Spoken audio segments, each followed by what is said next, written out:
Kevin Kent, how did you become so passionate about knives? Easy. Can you hear me? Hello? Yep. Hey, all right. Easy, I've been a chef my whole life. And just smash me. There we go. There it is. No, I've been a chef my whole life, and your number one tool in the kitchen is a kitchen knife.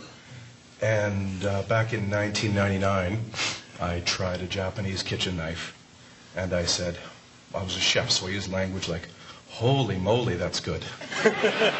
I'm sure that wasn't let's go ahead. Yeah, anyway, I just realized that this was the most exciting knife I'd ever used. It was like, it's like if you think your Volkswagen Passat is the best car in the world, and then you drive a Porsche one day, and you go, ah, it's different.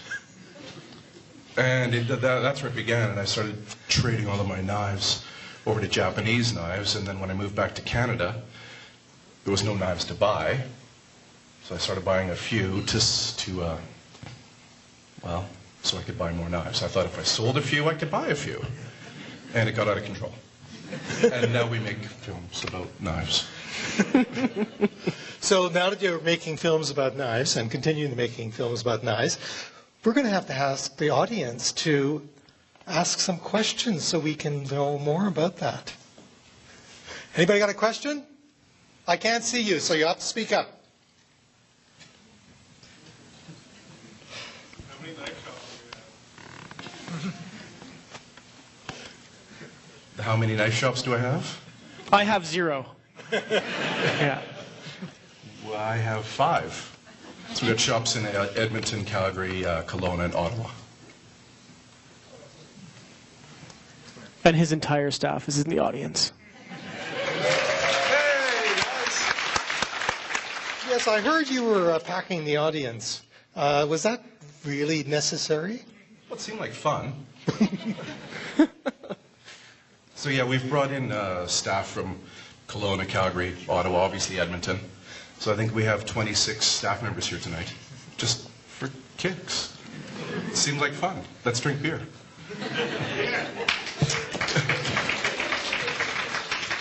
A fine way to celebrate a world premiere, I think. Champagne. Well, I think beer. Anybody else got a question? There's one over here. So in the documentary, a couple of the knife makers said that good knives make food taste better. I'm interested in this. Tell me more. I thought of the exact same thought while I was watching it again, having not watched the film for a few months. That could probably be argued. I think, no? All right, we're going to argue about it. Taste better and make better food might be something that gets lost in translation. I think it's pretty easy to understand that really good tool makes for a good end product.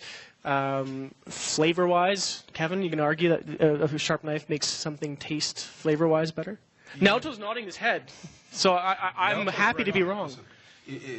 Chop a bunch of basil with a sharp knife, and then chop it with a dull knife.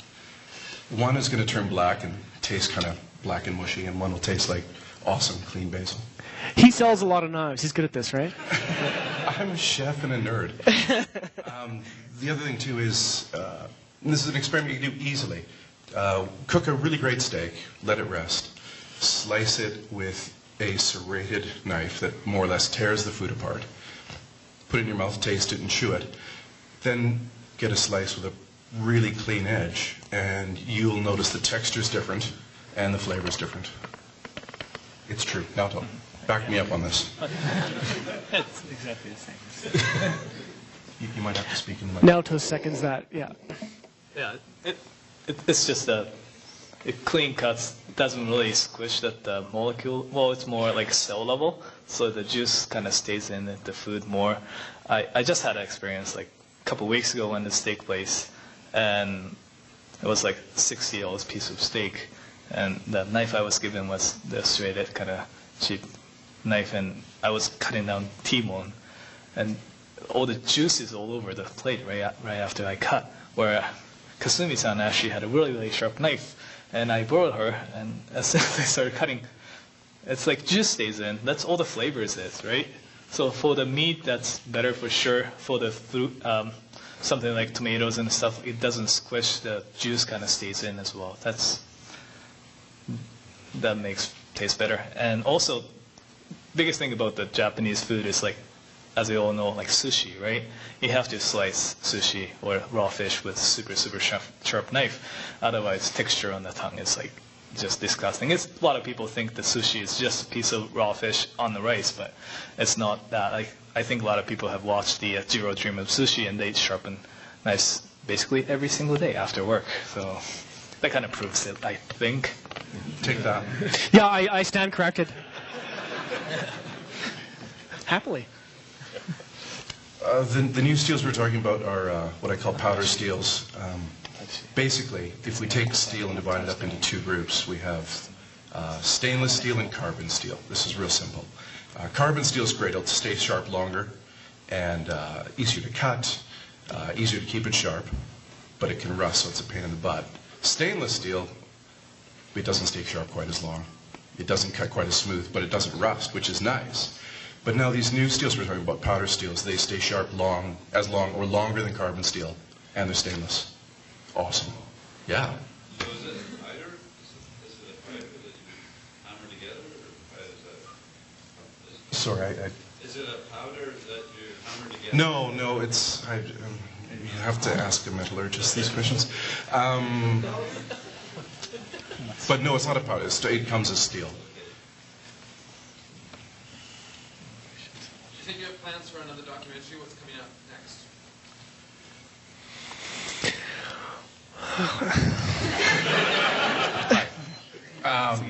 Lots of super fun. We've got a number of things to see, but three of the blacksmiths that we're going to see are very interesting. Mortakis family has been making knives and swords since 1293. So they're a 32-generation blacksmiths family. So it's great. If you grow up as a boy in the Mortaka family, you never have to say, oh, what will I be when I grow up?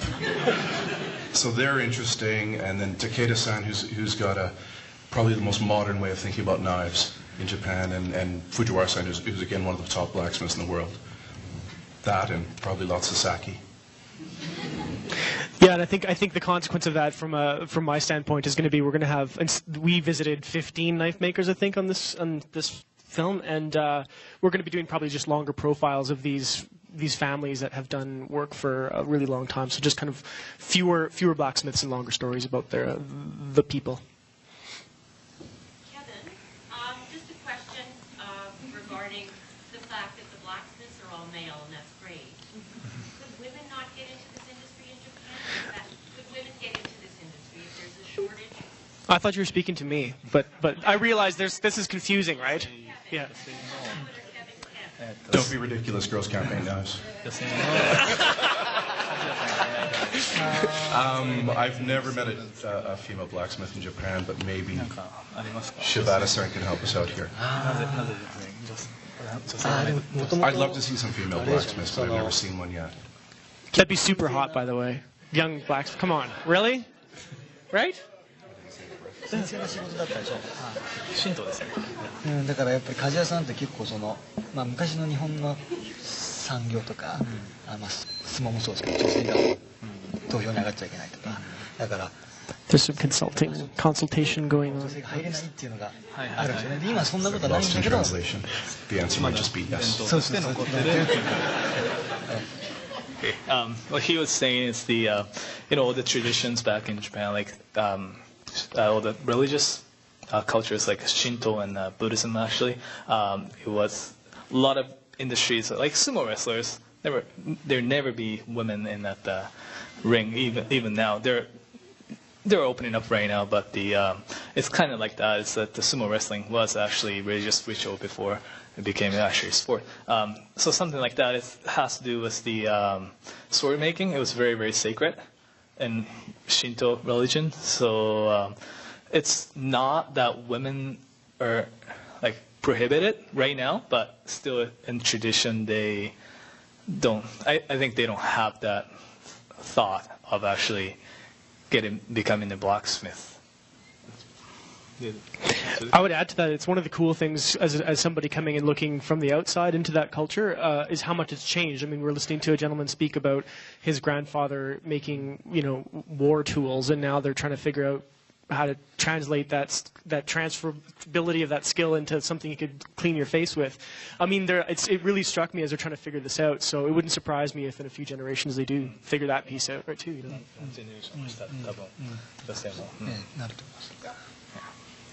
He just agrees. Probably like yes. Yeah. This is for a guest in Japan, but in the movie you said that your dream was to have Japanese people appreciate craftsmanship more by going outside and coming back. I'm wondering what your take. I don't think you've been to Canada, but what your take on is what Canada has done for that, or what Canada will do. こう外にプロダクトを売ることによって日本の人がもう少しまたそれが返ってくることによってもうちょっとアプリシエイトするようにその評価というか日本の人がもうちょっとその買ってくれるようになるといいなっていうふうにおっしゃってたじゃないですか。その中で今そのカナダでこういうふうに売ってて結構広がってきて、それがどういうふうに今そういう返ってきた実感というかそういうのがありますね。マサカゲですよね。今カナダに売ってるそのマサカゲを欲しいっていう方が、日本の中にいる方がですよ。いう方から連絡が来るんですね。本当ですか。そうすると海外で見てなんかよく切れるって聞いたんだけどみたいな感じで、そういうのは結構ありますね。He's actually getting the feedback from Japanese people living in Japan that wants to buy masakage knives because they heard that's really, really good knives and selling internationally like Canada or US. He's actually getting really good feedback from that. Does that answer your question? Yeah. Okay. One more over here. I have a quick question. I am married to a German man, and in my house there are German knives. What about the German competition? Is it only Japan that makes the best knives?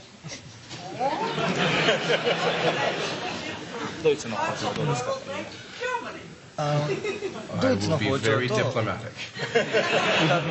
No, it's very easy. The big difference between Japanese knives and other knives is Japanese knives are made with harder steel. And the harder steel means the knife can be sharp longer, and we can make them sharper. So I always think of German knives, they're very, very rugged. I think of them like a 4x4, and the Japanese knives like a Ferrari. The Japanese knives aren't rugged, but they're extremely sharp. Whereas the German knives can never be as sharp, and they don't stay sharp as long, but they're more robust. I will discuss this at home. Go ahead. Come back with an answer. なんか完璧な包丁っていうのをそれがもう人によって違うんですね。もういいですか？人によって違ってます。人によってその完璧っていうのが何かっていうのになるんで、だから要はこっちも作ってても本物っていうものがないんですよね。人によって本物っていうものが違うんで、僕が思う本物が果たしてじゃあケビンさんが本物と思うかってそうじゃないっていう。だからさっきも言われたように答えのない仕事なんだなっていうのは思いますね。So the perfect knife, it totally depends on the blacksmith. Actually, it's like in the film, those actually a lot of blacksmiths are saying there is no answer to the trade, right? So the perfect knife that Shibata-san may think and the perfect knife that Kevin may think and I may think is totally different. So it's totally personal choice. If you want to ask him what the perfect knife is, you can. But just to reflect back on that a bit too, that was a message that I heard over and over and over again, was that they're almost striving towards perfection, but know that there is no perfection, and that's so. Perhaps the answer is there is no such thing. It's like saying what's the best bottle of wine in the world. たくさんの Depends what you like 日本 that の包 day. 丁を試してもらって、その中からベストなのを選んでくださいっていう。It sounds like a time for me to do a really big plug. There's a great knife shop in Edmonton on White Avenue at 10816. It's called KNIFEWEAR, and they'll sharpen by hand, and then remove the rest and we'll take care of your knives. In fact, the guy sitting just 2 rows behind you with the big curly hair will take care of it probably. There's one over here first. Are you going to get into any other edge tools like chisels and plane irons and such? Speaking as another blade nerd and edge tool nerd. Awesome. Welcome. Yeah. Are we getting into other blades and knives? We do razor blades now, and I'd love to get into chisels. Maybe you can come by and teach me something about them. I understand kitchen knives because I'm a chef. I understand chisels because I've seen them, and I thought, that's a chisel. So if I purchased chisels for the shop, it would be guessing. So if somebody wants to teach me, awesome. You have axes too, and hatchets. Oh, right, we have axes and hatchets. Axes are awesome.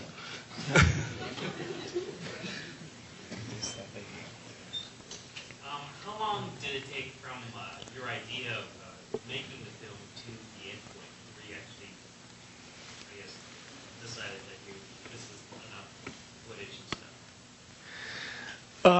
Wow. When we were there, we just shot everything that we possibly could think of shooting. And in post, it was honestly a matter of going, okay, we've got like an hour and change, and really getting it down to something a little bit more digestible and into the short category. So probably took about a month of post-production to get it to the format that you've watched.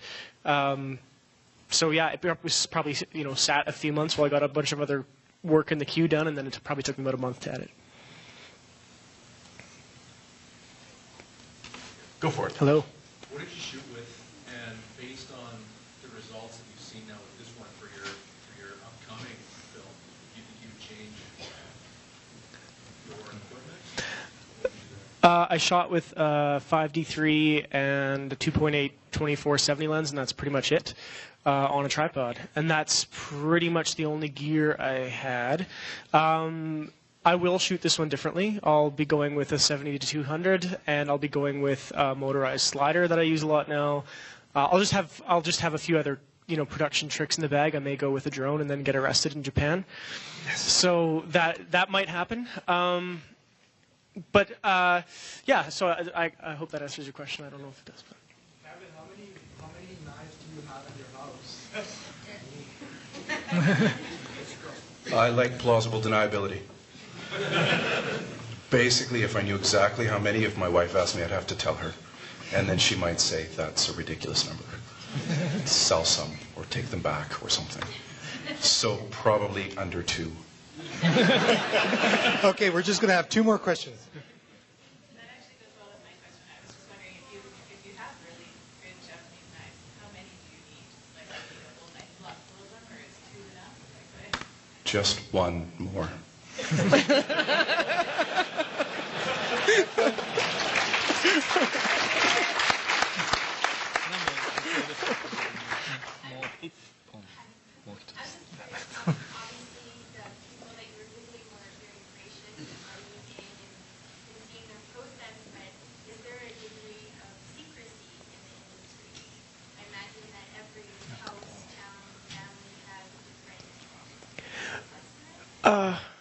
I'll just give you my impression, and I'll let Shibata-san answer. I thought everyone was really open in Japan. I thought it would be this well-respected, revered trade, and my perspective as an outsider was that it just isn't. It's just kind of this left-behind artifact of their culture that they're kind of rediscovering, or hoping to rediscover, I guess, in a better way. So the guys that I was giving attention to, some of these guys you could tell had never had anyone put a camera on them or give a crap about what they did. So they were more than interested to just have somebody care, which was really apparent to me the whole time. So either that or they're just really hospitable. Maybe both.